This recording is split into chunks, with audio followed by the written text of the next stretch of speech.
You can either pay for space in this life, or you can pay for experience.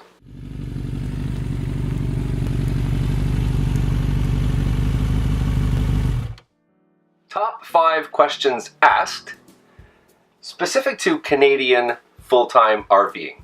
We're going to bring in our experts, Chantal and Rob, to give some, yes you are, to give some feedback and some input on some of their experiences, since they have a little more than us. So before we go there, just tell us how long, when you guys started full-timing in your RV, and how long, and where you've been. Briefly. All right. We started RVing September 29th, 2016. Yes, but the story goes back further than that. Yes, it does. And I'll take over. I asked her one day, do you want to go camping in a tent? She said, no. No spiders. Hate spiders. Can't sleep with spiders. I'll sleep with you, but not spiders. So I said, fine. How about a cabin somewhere? And she said, fine. A cabin's a great idea. So we chose a cabin outside of Kingston, Ontario. And it was a wonderful couple of days. One day we went for a walk down a gravel road, not much different than the one we have here. And she looked over and saw a bunch of parked vehicles. And she said, what are those? I said, well, those are RVs, trailers, motorhomes. And she got closer to one and got on her tippy toes and peeked inside and said, is that a sofa? Can you live in there? Can you work in there and travel in there? And we went to our first RV show. Not long after that, another RV show. Then more research and floor plans. And rented a trailer. We learned how to back up a trailer, a fifth wheel in particular. We decided on one and we picked it out in December of 2015, stored it for the winter, and then started RVing the very next spring in the first week of May of 2016. And the first place we went was Point Pelee in Ontario for the Bird Migration Festival, and it was a great way to start. It was all worth it. So not a whole lot of experience before you started officially as full-timers, Correct. really, in a rig. Yeah, just a summer, basically. Just a summer. Yeah. And seasonal, like weekend warrior type stuff. We were weekend warriors for a summer because that was the only opportunity that we had to really test ourselves to see if not only we were capable of doing it, if we really wanted to. You started RVing in May, let's say, of 2017? 16. Oh, 16, yeah. And by September, you were full-timing.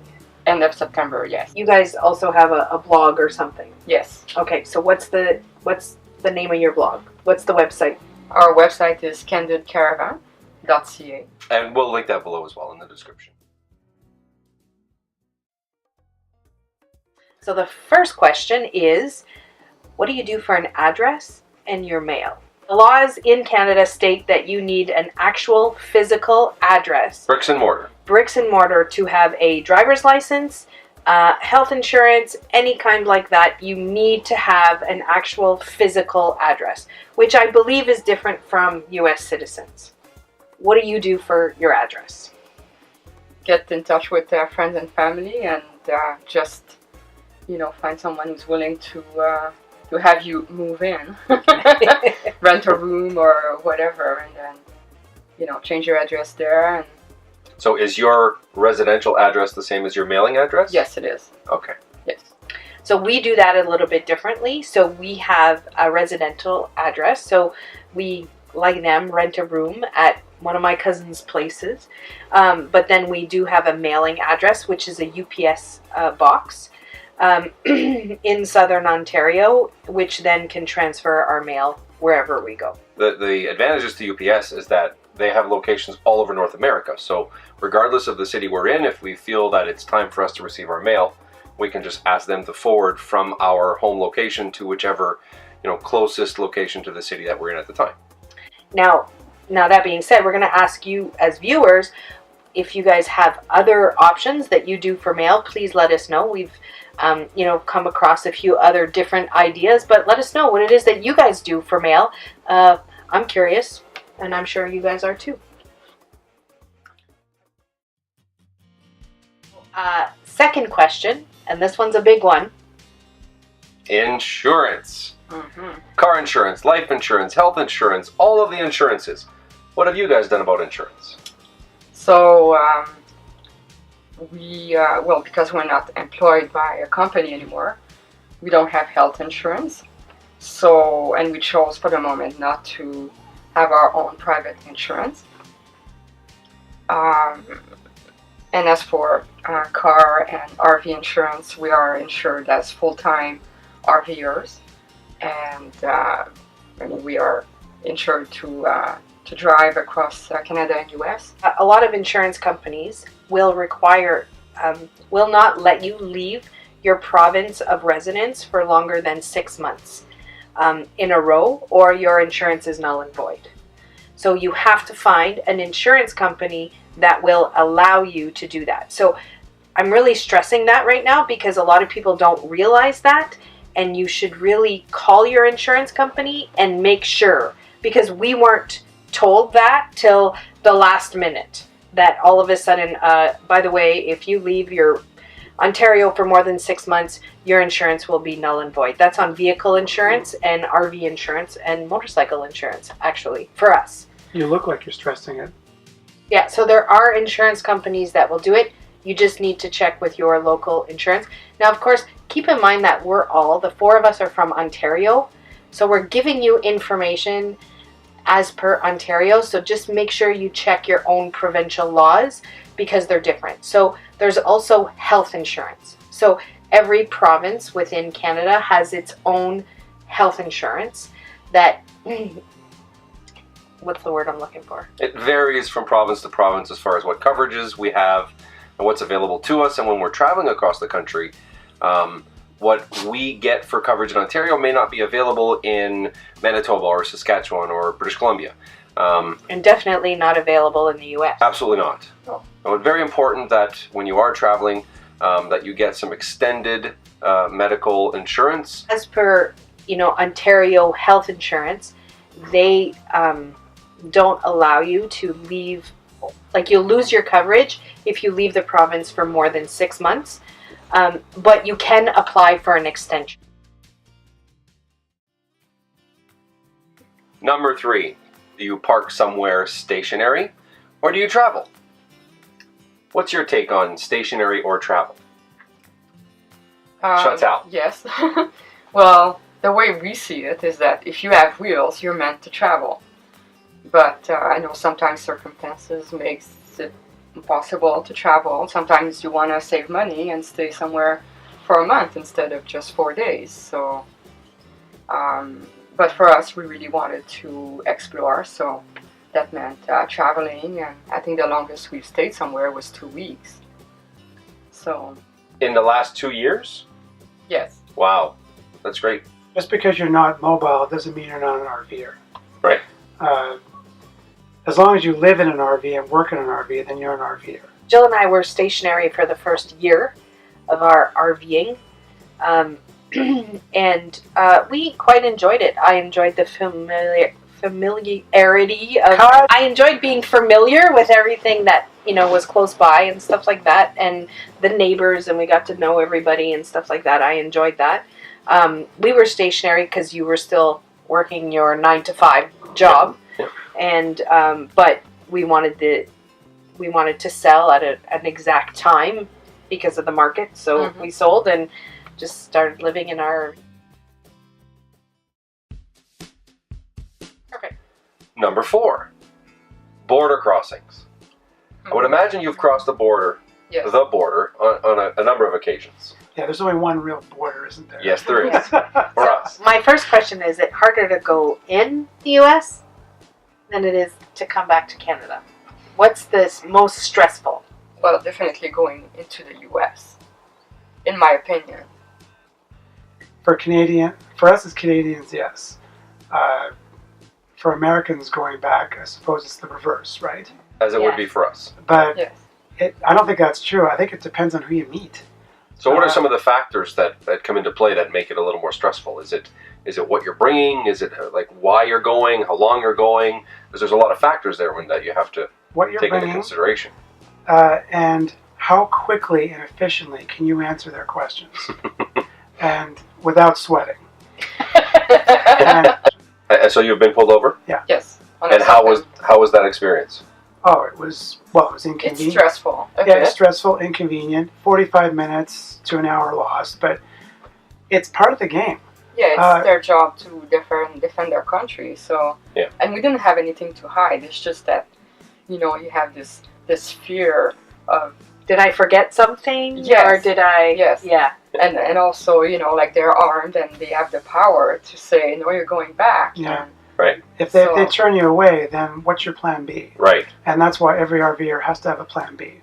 For that one reason, you might get turned away. So I would suggest that at least have your first campground booked, and you have the address handy, and that you know where you're going for your first stop, at least.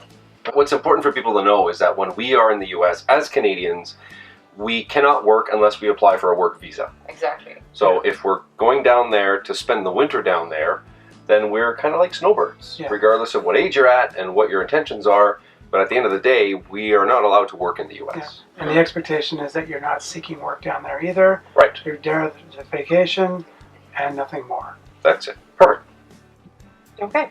And I would suggest as well, when you do your border crossing, to have a binder, or at least you know, your sheets that has like your insurance information for the trailer, the license plate on the trailer, truck insurance, like policy number and company and all that stuff. Yeah. The content of your RV. We did that because you never know when you come back in Canada. They could say, well, did you buy that toaster in the States or whatever?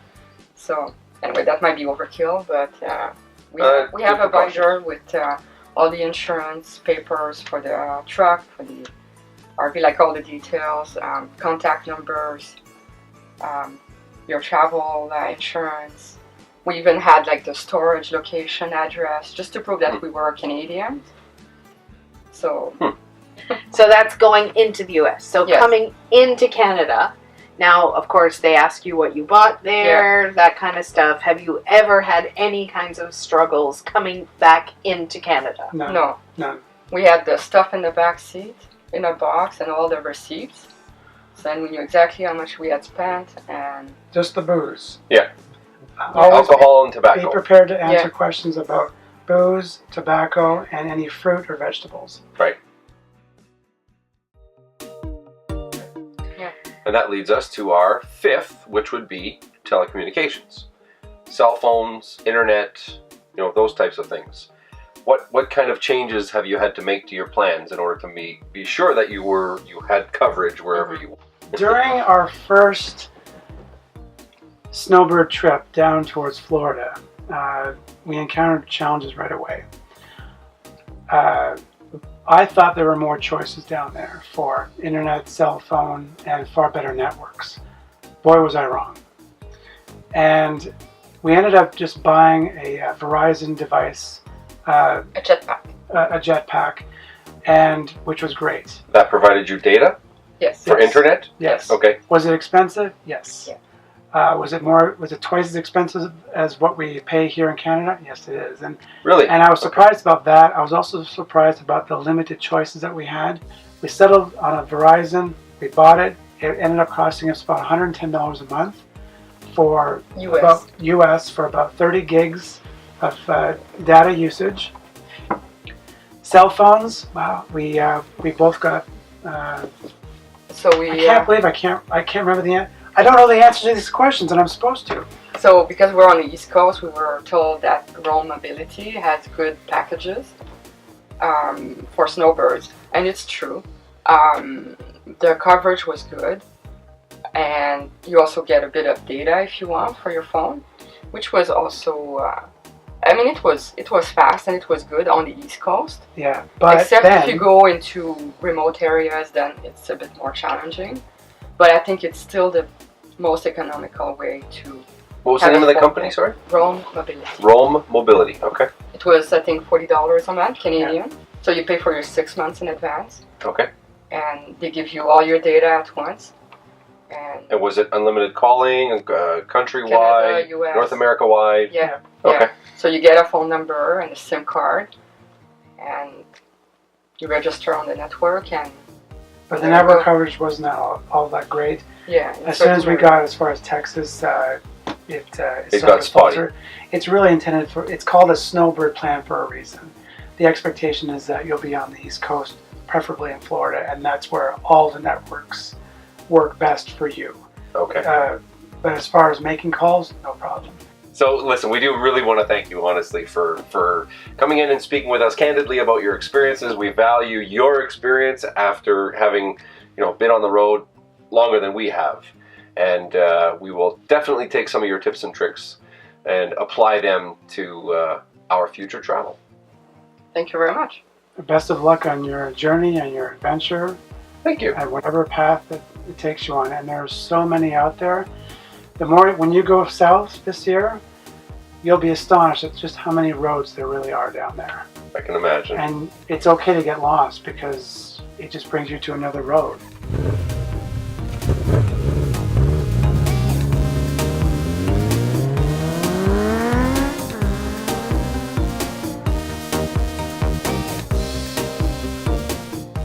Am I talking too much?